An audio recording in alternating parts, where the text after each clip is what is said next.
I have studied just about every Jan van Eyck painting in great detail, and if there's one painting of which I want to make a detailed documentary, then this is it. It's barely the size of half a kitchen mat, but it features the distinctive level of detail and symbolism that make Van Eyck's painting so mesmerizing. The man likely used a magnifying glass to paint some of the small details, and I'll get back to that later. This is the Madonna of Chancellor Rolin, and is arguably one of the most stunning paintings I have ever seen. The Arnolfini portrait, a similar painting with the cleric from Bruges, or even the Ghent altarpiece are in my opinion less powerful. But why? Why do I make such a bold statement? It has everything to do with both the depicted man and how Jan van Eyck painted him. In the 15th century, you didn't sit at the same height as the Virgin Mary unless you were a saint, an angel, or dead. He kneels for sure, but he doesn't exactly look fazed by the sight of the Son of God sitting on his mother's lap in the same room. It shows who he really was, and you're about to find out why this wasn't an ordinary man. So why was he so hated during his lifetime, and why did Van Eyck paint him so close to the divine? The answer isn't straightforward, but in this video, I'll try to uncover whether Nicolas Rolin was a living saint or a despicable fraud. The painting features enough clues to figure this out. First of all, can you believe this painting was completed around 1435, almost 600 years ago? Speaking of extraordinary men, this is likely a self-portrait by the man who painted it, Jan van Eyck. I won't try to hide my fascination with Van Eyck because, well, I find him one of the most influential painters in art history. What strikes me is the level of detail he managed to add to his work. In this particular painting, the crown above Mary's head and the detailed landscape in the background highlight this. But there's a reason why late medieval art went from artworks like this to the detailed depiction of real people like this. Jan van Eyck certainly wasn't the first to experiment with oil painting, but in my opinion, the first to truly master this medium. Compared to tempera, oil dries slowly. This allowed him to rework sections of his paintings to such an extent that he likely needed to use a magnifying glass to actually see them. He was probably somewhat of a perfectionist. I mean, how couldn't he be, right? Just look at the details he crammed into a surface of just a few square inches in the background of this painting. It's simply breathtaking. On top of that, just about all elements he added had a deeper meaning, many of which aren't exactly clear when you first look at them. From the open prayer book to the crown, and from the rolling hills in the background to the birds and flowers outside. Van Eyck didn't add these to show what he could do. He added them to tell the painting's story, and there's a lot to be said about this one. By the time he picked up his brush to start working on the Madonna of Chancellor Rolin, he was already one of the most renowned artists in Northern Europe. He was the court painter of Philip the Good, the Duke of Burgundy, and lived and worked during the final period of his life in Bruges. The center of the romantic medieval city in modern-day Belgium pretty much looked the way it does today, and Van Eyck had good reasons to settle there. Bruges was a port city at the time and was overrun by wealthy merchants who came to trade from all across Europe. Apart from being paid handsomely by his royal employer, he set up a successful side hustle by painting portraits of these wealthy people in Bruges. That's how paintings such as the Arnolfini portrait or the man with the blue chaperone holding a ring came about. Apart from the Madonna of Nicolas Rolin, he also painted another fascinating donor painting titled Virgin and Child with Canon van der Pale. Notice how the nervous old cleric kneels humbly before Mary, something that doesn't really apply to the stern-looking Rolin, which I will analyze in just a minute. This one is significantly larger and overflows with details. The level of preparation that must have gone into paintings like this is simply staggering and further shows what an incredible genius Van Eyck really was. Now let's check out this donor portrait that features a rather intriguing man. To understand this painting, we need to get to know Nicolas Rolin, a man who was the chancellor and main diplomat of Philip the Good, Jan van Eyck's patron. His contemporaries, and more specifically the ones he dealt with politically, hated him to the bone. But why? Some claimed that he only cared about gaining power and acquiring more wealth. On the other hand, Nicolas and his third wife, Guigonne de Salins, a woman of the high nobility, established the Hospice de Bonne, a hospital and charitable organization for the poor. This duality, in which his donations to the poor were claimed to be fake acts of piety, makes the judgment of his true character complicated. But let's try anyway. The first thing you need to know about Nicolas Rolin is that he was born into an extremely wealthy family of landowners. His family owned vineyards across France, and although he was much wealthier than most of the people he dealt with in politics, he wasn't a nobleman. This notion is extremely important because it highlights one dominant element of his character: the need to be recognized as a member of the nobility. As a young man, he studied law in Avignon, and his connections allowed him to become the chief legal counsel for John the Fearless, who was the Duke of Burgundy at the time. When John was brutally assassinated in 1419, it didn't take long for Rolin to become the favorite of John's successor. He was everything he looked for in a chancellor: ambitious, merciless, and cunning. Just look at how he is portrayed right next to the Duke in this painting, while Philip's son Charles stands on the opposite side. While his portrayal by Van Eyck shows Rolin as a powerful man, here he is seen as an obedient servant to the Duke. His political opponents across the room seem less than impressed and probably saw him as nothing more than a bootlicking weasel. Regardless of their opinions, Nicolas Rolin was appointed Chancellor to Philip the Good around 1422 and remained the second most important man in the Duchy of Burgundy for about 40 years. During his long tenure, he used his political power to further increase his wealth as he mastered the art of compounding. Most people during the Middle Ages didn't live long enough to see the effect of compound interest, but Rolin did. As you'll soon discover, several elements in Van Eyck's painting are direct references to the Chancellor's extreme wealth. As his fortune grew, he started funding side projects, such as the rebuilding of the Notre-Dame du Châtel church in Autun, where he was both baptized and buried.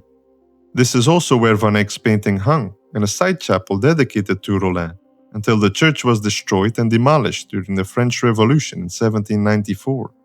Remarkably, the mansion where he lived almost his entire life was right across from this church and now houses the Musée Rolin. He even built a golden spire and a covered walkway that connected his house to the church. To Rolin, the donations he made were his definition of vivre noblement, or living nobly, despite not being a true member of the nobility. The art he commissioned formed an integral part of this as well, and it explains why he commissioned Jan van Eyck to paint this work in the first place. So did it work? Were the other members of the court convinced of his noble status? To some extent, it backfired. He was never going to be a true member of the nobility, so these acts may have seemed suspicious, to say the least. Having Van Eyck paint him sitting at the same height as the Virgin Mary and higher than the infant Jesus didn't make him many friends, and probably an enemy or two as well. So the question remains, were his intentions genuine, or were they solely meant to sway public perception about his character? I think part of the answer lies in his actions with the Hospice de Beaune, the almshouse he built for the poor people in this town.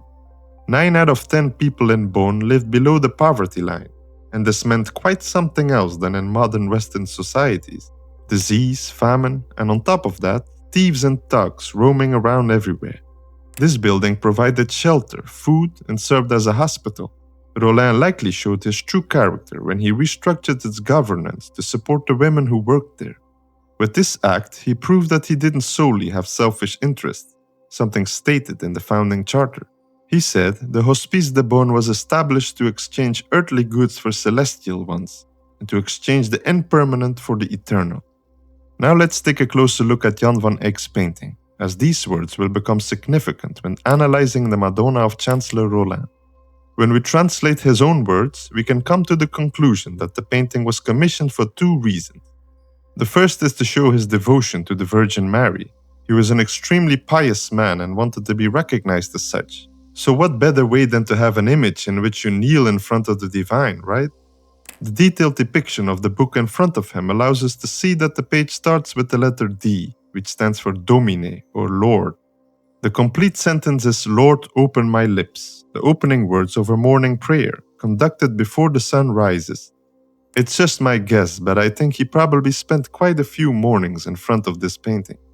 As you can see, the room in which the kneeling Rolin, Mary and her child Jesus are, looks out to an imaginary distant landscape. What's fascinating is that this painting hung in a side chapel of Rolin's church, the Notre-Dame du Châtel in Autun.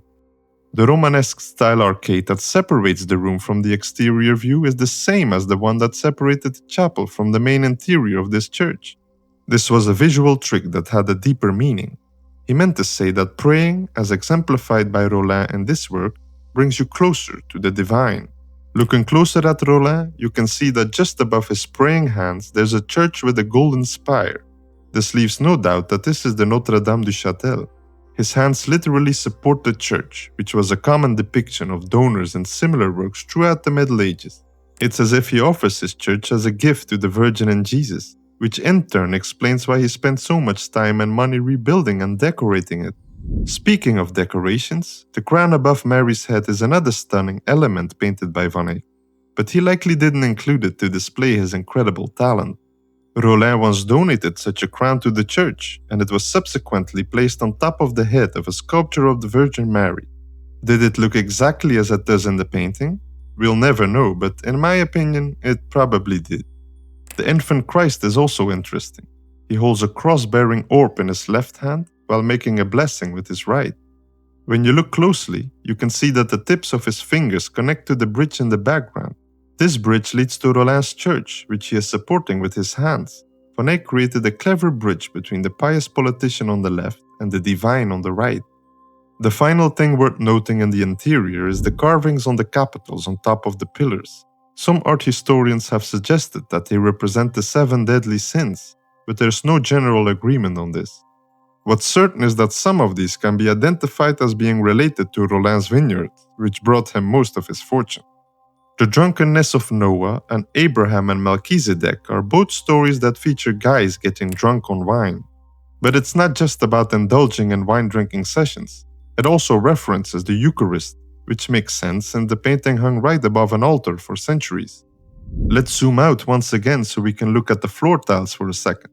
At first glance, they appear to be leading us perfectly to the garden outside. In reality, when you take measurements based on other elements in the painting, the figures are only about 6 feet away from the portico.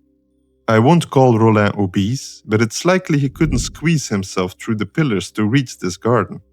Van Eyck was a master in perspective, and often used his talent to make spaces appear much larger than they really are. Now let's take a closer look outside the arcade, as there are also many intriguing things to be found here. We don't have to go far either, because just outside the columns, you can see a bunch of flowers, magpies, peacocks, and 2 men staring through the crenellations of the castle-like wall. The flowers have been identified as lilies, roses, peonies, and irises, all of which represent Mary's virtues. Peacocks were the symbol of Jesus Christ, and magpies were considered to be a symbol of evil, so essentially they represent the contrast between good and evil. But who are these 2 men, and haven't we seen them before? It's likely that the man wearing a red chaperone is a self-portrait of Jan van Eyck, together with his assistant. It resembles the image we see in the mirror of the Arnolfini portrait, and Van Eyck's self-portrait, in which he wears a similar red headdress. It's not clear why they are there, but if I have to guess, the painter likely placed himself there as the creator of a visual representation of Rolin's world. The city in the distance is a fictional version of Autun. The rolling hills on the left depict the vineyards that made Rolin his fortune. The mountains in the background, however, are way too high to be real in this part of France. Furthermore, you can see a medieval towered bridge, an island that features a castle, and multiple other churches and palaces. You can even spot a windmill in the fields in the distance. Remember, all these details fill a space of just a couple of square inches, which is simply astonishing. To conclude this video, I want to tell an anecdote about a more recent discovery, which unveiled a particular detail. Jan van Eyck apparently made significant changes to the work after he completed his initial underdrawing. The most important one was the fact that Rolin originally had a large purse hanging from his belt. Although this was more likely a reference to the office he held, some might have considered this to be a sign of corruption. After all, he significantly increased his wealth during his long tenure as a chancellor, most of which, however, came from the land he already owned. He was clearly aware of the fact that he couldn't overdo it, and probably didn't want to make even more enemies than he already had. Boasting about his fortune to everybody who entered his church would certainly have resulted in this, so he simply asked Van Eyck to leave this controversial detail out.